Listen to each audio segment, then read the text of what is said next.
All right, today I wanted to talk about Spanish wine. I'm going to be going into some of the most famous regions, some of the best grapes they produce. Spain was my original first favorite country for wine, so I really love to explore this topic. One of the first things I want to mention that's great about Spain, the wineries often hold the wines back before they release them. You don't pay any extra money for that.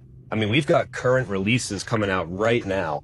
These are literally current releases, 2020 vintage, going on 6 years. For a couple more dollars, I can get something from 2018.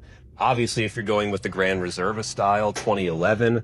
But before we even talk about the styles, I just like to tell people that if you want to buy a wine with some bottle age, but you want to drink it tonight, Spain is the first place I would look. So the first and most important region we're going to talk about is going to be Rioja in north central Spain. They make reds and whites. We're going to start with the reds. These are going to be based on blends of Tempranillo, Mazuelo, Graciano, and Grenache. Definitely the most important red wines in Spain. You have 3 distinct main styles that you see in Rioja: Crianza, Reserva, and Gran Reserva. And essentially, this just pertains to how long they're aged in oak and how long they're aged in bottle before they're released. As you go up in the style, it's going to increase, get a little bit more oakier, a little bit more earthy, and less primary fruit. And you're going to pay a little bit more as you go up in each category. So if you want a couple common, easy to find producers that I recommend if you want to explore Rioja red blends, definitely Cune is going to be a very solid brand, easy to find. Another one I like a lot is Bodegas Antillon. I think they both make consistently great wines. If you want to know the difference in these styles, the Crianza wines tend to be a little bit fruitier, more of that red fruit, cherry, almost like strawberry flavor. Some people describe it as strawberry Twizzler. The Gran Reserva and Reserva styles are more earthy, more oaky, a little bit more leather, balsamic, potting soil, chocolate, notes like that. Okay.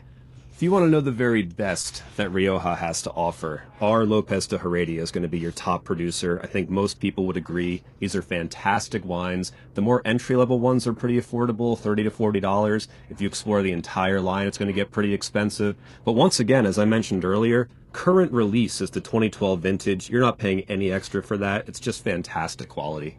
They also make great white wines in Spain in the Rioja region, and you can see here we have a Rioja Blanco. These are also going to be blends for the most part. They use grapes like Tempranillo Blanco, Grenache Blanc, Viera, really sophisticated blends. They tend to go in 2 styles. Some are very linear, more like a standard white wine with high acid. Some are very oaky, and some are very oxidative with more nutty flavors, kind of like sherry. Sticking with our red wine theme, your second most important region is going to be Priorat. And that's going to be in northeast Spain, right around the Catalonia area. These are huge wines. They tend to be very high in alcohol, rich, powerful, full-bodied, opulent. Definitely something I would say is a main course, kind of a food wine, not something to drink on its own. They're going to be blends of typically Grenache and Carignan. And in Spain, those are going to be referred to as Garnacha and Cariñena, or Mazuelo.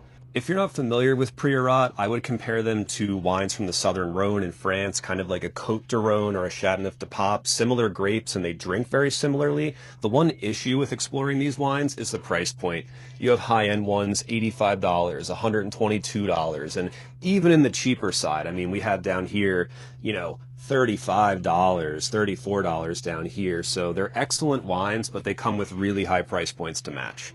So Spain doesn't just do red wines, they also do some of my favorite whites, and one of my overall favorite white wines is going to be Albarino. This comes from northwest Spain, an area called Rías Baixas, and these wines are really easy to find. They're getting popular. They haven't been popular for very long. It's just getting there now.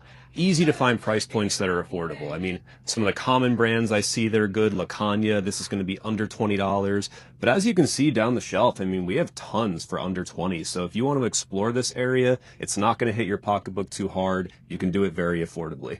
What I really like about Albarinos like this is how intense and aromatic they are. Typically they have notes of like honeysuckle, jasmine flower, peach, lime zest. They're bright, they're acidic, they're easy to food pair. I like to do them with seafood and spicy food. If you want a recommendation for a very inexpensive, high-quality Albarino to start, the Burgon's label is one I recommend. They carry this at Fine Wine and Good Spirits in Pennsylvania if you're local. They also have it at Total Wine, under $15, amazing acidity and great aromatics. So you can't mention Spain without mentioning Cava. That comes from Panedes in Catalonia. This is going to be Spain's main contribution to the world of sparkling wine. Traditional method sparkling, just like champagne.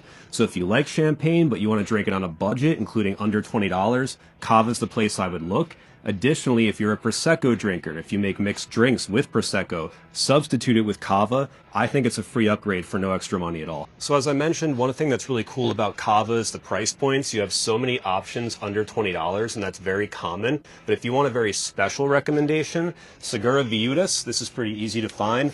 A little over 30 bucks. That's about the most you'll ever pay for Cava, I promise you, but this is really outstanding stuff. Wanted to give an honorable mention to one of my favorite Spanish varieties, which is going to be Mencía, whereas the Spanish pronounce it Mencía. They make the C more like a TH. If you're not familiar with this variety, which most people are not, I kind of compare it to Cab Franc. You get those black cherry, kind of earthy, brambly flavors. The main region to look for is going to be Bierzo. That's where the best Mencía is going to come from. What I also like about this variety is it's easy to find organic plantings as well as old vines. I've had Mencias from vineyards that are over 100 years old. I'm going to share a couple of my favorite value regions with you guys as well. If you're looking for wines with similar blends, similar quality to what I showed you already, but for a lot less money, easily under $20, we're going to start with Ribero del Duero. Typical blends like you see in Rioja, lots of Tempranillo-based wines. But as you can see, even in the higher end, we're still under $25, and it's very easy to find sub $20, sub $15 bottles in this region.